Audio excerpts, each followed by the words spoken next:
எங்களோட கஃபேல வச்சிருந்த பேச்சுலர் இஃப்தார் பார்ட்டிக்கு தான் வந்திருந்தோம். பார்த்தீங்கன்னா, வால்ல எல்லாம் அவர் சின்ன வயசுலேருந்து இதுவரைக்கும் உள்ள ஃபோட்டோஸ் எல்லாம் ஸ்டிக் பண்ணி வச்சிருந்தாங்க. அதுல நல்ல சின்ன சின்ன நெறைய படங்கள் இருந்துச்சு. பழங்காலத்துல உள்ள படங்கள் எல்லாம் பார்க்கறதுக்கே நல்லா இருந்துச்சு. இங்க ஃபுட் அரேஞ்ச்மெண்ட் எல்லாம் எங்க வச்சிருந்தாங்கன்னு பார்த்தீங்கன்னா, நம்ம கஃபீலோட சொந்த மஜ்லிஸ்ல தான் வச்சிருந்தாங்க. மஜ்லிஸ்னா என்னன்னா, இவங்க பேசி என்ஜாய் பண்ணி சின்ன சின்ன பார்ட்டி எல்லாம் வைக்கிறதுக்கான அவங்களே அவங்களுக்காக செய்து வச்சிருக்க சின்ன ஒரு மினி மண்டபம்னு கூட சொல்லலாம். ஃபங்ஷன பார்க்கறதுக்கே ரொம்ப சந்தோஷமா இருக்கு. ஏன்னா, நம்ம ஊர்ல தான் இந்த மாரியெல்லாம் ஃபங்ஷன் நடக்கும். அதுல நம்ம வந்து சொந்தக்காரங்க, ஃப்ரெண்ட்ஸ் எல்லாம் சேர்ந்து அந்த ஃபங்ஷன் அட்டெண்ட் பண்ணி எல்லாரும் சேர்ந்து அது சாப்பிடுவோம். அந்த மாரி ஒரு ஃபீல் தான் இங்க இருந்துச்சு. நம்மளோட கஃபீல் யாசர் பார்த்தீங்கன்னா, வரவங்கள எல்லாரையும் வெல்கம் பண்ணிட்டு இருந்தாங்க. அப்படி இருக்கும்போதே வாங்க விழிச்சுட்டாங்க. வாங்க விழிச்ச உடனே எல்லாருமே வந்து நோன்பு தொறந்தாங்க. எல்லாருமே ரிலாக்ஸா நோன்பு தொறந்துட்டு அப்புறமா வந்து சலா பண்ண தான் போனாங்க.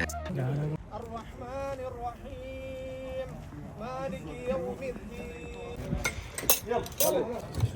சலா முடிஞ்சதுக்கு அப்புறமா நாங்க சாப்பிட தான் வந்தோம். சாப்பாடு பார்த்தீங்கன்னா, சொல்லவே வேண்டாம். பார்த்தீங்கனாவே தெரியும். மந்தி ரைஸு, பிரியாணி ரைஸு, சிக்கன்ல ஒரு 4, 5 வெரைட்டீஸு, அப்புறம் அந்த கபாபு, பார்பிக்யூ அப்படின்னு எக்கச்சக்கமான ஃபுட் அரேஞ்ச்மெண்ட்லாம் பண்ணியிருந்தாங்க. என்ன நோக்கத்தோட இவங்க வந்து இந்த நோன்பு பார்ட்டி வச்சாங்களோ, அவங்க வாழ்க்கை வந்து நல்லா சந்தோஷமா இருக்க வாழ்த்துக்கிறேன். அப்புறமா நம்ம நோன்பு இருக்கிற எல்லா முஸ்லிம் நண்பர்களுக்கும் ரமதான் கரீம் வாழ்த்துக்களையும் சொல்லிக்கிறேன்.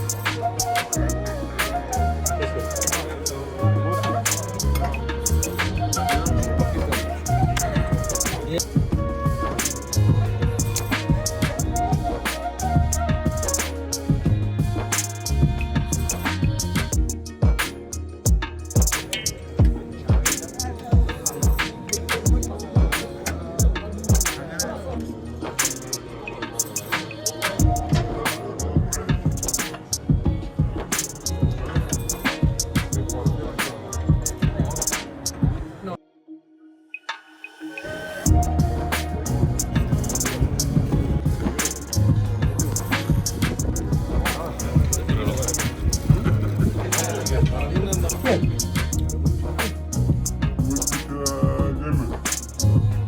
عظمة يوناني. ഇതിന്റെ